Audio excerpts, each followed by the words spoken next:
बाढ़ समाज के प्रत्येक वर्ग को प्रत्यक्ष या अप्रत्यक्ष रूप से प्रभावित करती है विराम, जिनमें से कुछ अग्रलिखित है।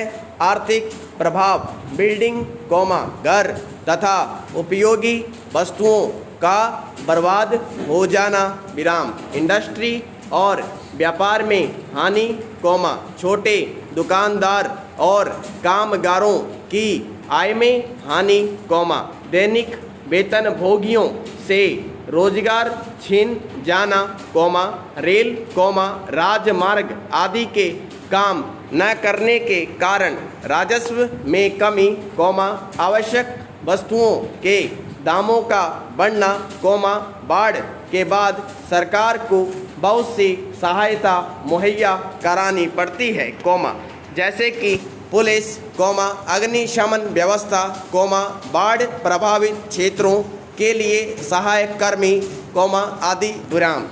बाढ़ के कारण व्यक्तिगत, राज्य तथा समाज सभी को बहुत सी हानियां होती है विराम। पर्यावरण बर्बाद होता है, जंगल का जीवन तंत्र, चिड़ियाघर, शहर के पेड़, जल स्रोत, फल सब्जियों की बर्बादी आदि के कारण पूरे पारितंत्र में असंतुलन की स्थिति बन जाती है विराम।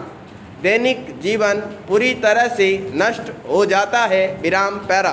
प्रत्येक वर्ष सिर्फ बाढ़ के कारण भारत में 50 लाख से अधिक लोग प्रभावित होते हैं विराम। परिवार के सदस्यों की मृत्यु से लेकर बेघर हो जाने तक की स्थिति से लोगों को गुजरना पड़ता है विराम। पालतू पशुओं को सर्वाधिक कठिनाई झेलनी पड़ती है विराम। किसी न किसी तरह से बंधे होने या किसी जगह पर बंद होने के कारण वो अपनी जान से हाथ धो बैठते हैं विराम।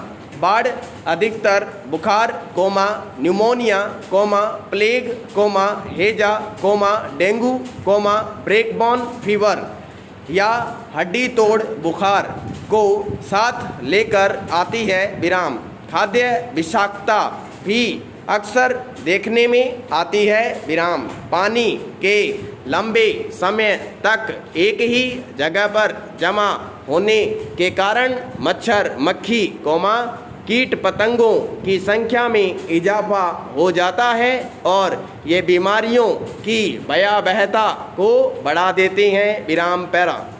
बाढ़ जल की अधिकता से उपजी एक प्राकृतिक आपदा है विराम। भारत के संदर्भ में बाढ़ और विशेषतः शहरी बाढ़ कोई नई बात नहीं है विराम। अधिक वर्षा व विवेकहीन विकास, शहरी बाढ़ की स्थिति उत्पन्न कर देते हैं विराम। जब अधिक वर्षा हो या नदियों का जलस्तर उसके किनारे को तोड़कर बह निकले और पानी का अवशोषण करने के लिए धरती या कच्ची मिट्टी अपर्याप्त हो तो पानी रिहायशी इलाकों तक पहुंच जाता है और जान माल का नुकसान कर देता है विराम। शहरी बाढ़ प्राकृतिक से अधिक मानव निर्मित आपदा है विराम। गैर योजनागत शहरीकरण, प्राकृतिक विकास माध्यमों तथा शहरी झीलों पर अतिक्रमण और उन पर बड़ी बड़ी इमारतों का बनाया जाना ही शहरी बाढ़ के कारण है विराम। शहरी जल स्रोतों का अवैध भराव जैसे कि कोलकाता, दिल्ली तथा हैदराबाद आदि शहरों में अनियंत्रित स्तर पर हुआ है विराम। उदाहरणार्थ कोलकाता इस प्रकार के अवैध भराव के कारण 1970, 1978, 1984, 1999 में बाढ़ग्रस्त हुआ विराम। यदि हम दिल्ली की बात करें तो पूर्व काल में दिल्ली में लगभग 800 जल स्रोत थे, परंतु अब 600 के आसपास ही रह गए हैं विराम। अन्य सब नष्ट कर दिए गए हैं विराम। इन स्थानों पर कई अवैध कॉलोनी बसा दी गई है और प्राकृतिक नालों को पाट दिया गया, इसलिए बाढ़ की स्थिति उत्पन्न होना कोई असामान्य घटना नहीं रही विराम। अब बाढ़ से निपटने तथा आपदा प्रबंधन का कार्य कागजों पर ही किया जाता है विराम। शहरी बाढ़ के विभिन्न कारण एवं प्रभाव हैं विराम पैरा।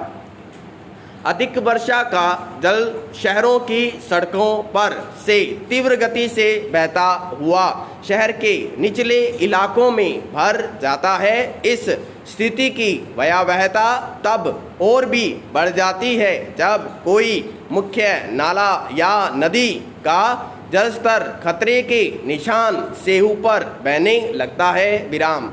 प्राकृतिक झीलों की संख्या में कमी होना या उनके क्षेत्र को कम कर दिए जाने से झीलों की पानी को बहा ले जाने की क्षमता कम हो जाती है, जिससे बाढ़ की स्थिति उत्पन्न होती है विराम। मुख्य शहरी नालों के तल पर गाद या कीचड़ इकट्ठा हो जाने से भी अधिक बारिश के समय ये नाले पानी को नियंत्रित करने में अक्षम हो जाते हैं विराम पैरा। जनसंख्या से उपजा दबाव बढ़ने से अधिकाधिक वस्तुओं जैसे कि लकड़ी, जमीन और भोजन आदि की आवश्यकताएं बढ़ती है, जिसके कारण क्षमता से अधिक कृषि, पशुओं द्वारा चराई के कारण मृदा अपरदन होने लगता है और बाढ़ के अवसरों में वृद्धि करता है विराम। वनों की अंधाधुंध कटाई के और नदियों के आसपास के क्षेत्र में सड़कें, कृषि क्षेत्र आदि बनाने से मिट्टी आसानी से नालों, नदियों द्वारा बहा ली जाती है या उनके तल में बैठ जाती है, जिससे नदियों, नालों में जल स्तर बढ़ने का खतरा भी बढ़ जाता है विराम। शहरीकरण से सभी क्षेत्रों में किसी न किसी प्रकार का निर्माण कार्य हो गया है, जिसके चलते किसी स्थान के जल अवशोषक क्षेत्र में कमी आ गई है, अन्यथा वर्षा का अधिकतर पानी जमीन पर ही अवशोषित कर लिया जाता था विराम। ऐसे क्षेत्र, जहां अब तक कृषि होती थी, को अच्छे दामों पर किसानों से खरीद लिया गया और बिना जल निकासी योजनाओं को बनाए पूरी की पूरी मानव बस्तियां बसा दी गई और जल निकासी की समस्या को उत्पन्न किया गया विराम पैरा। बाढ़ में भारत में बाढ़ बार बार आने वाली आपदा है विराम। देश के विभिन्न भागों की जलवायु और वर्षा पद्धतियां अलग अलग तरह की है विराम।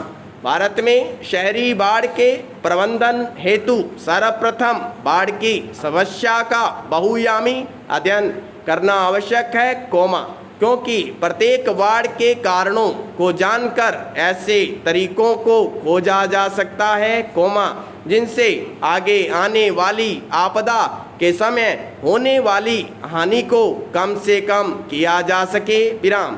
इस समस्या के अध्ययन हेतु भारत में नदियों को 4 क्षेत्रों में बांटा गया है: ब्रह्मपुत्र क्षेत्र, गंगा क्षेत्र, उत्तर पश्चिम क्षेत्र और केंद्रीय भारत तथा दक्कन क्षेत्र विराम। बाढ़ की समस्या से निजात पाने के लिए संरचनात्मक तथा गैर संरचनात्मक दोनों प्रकार की स्कीमों का प्रयोग किया जाता है विराम। संरचनात्मक उपायों में शामिल है जलाशय निर्माण, वाहिका सुधार, सीमांत तटबंध निर्माण, उभरे चबूतरों का निर्माण, गांव को ऊंचा उठाना, आदि विराम। गैर संरचनात्मक उपायों में शामिल है बाढ़कृत मैदान क्षेत्रण, बाढ़ पूर्वानुमान और चेतावनी आदि विराम। बाढ़ के कारण होने वाली क्षतियों को कम करने के उद्देश्य से केंद्रीय जल आयोग द्वारा एक गैर संरचनात्मक उपाय के रूप में एक राष्ट्रव्यापी बाढ़ पूर्वानुमान प्रणाली की स्थापना की गई है। विराम पैरा।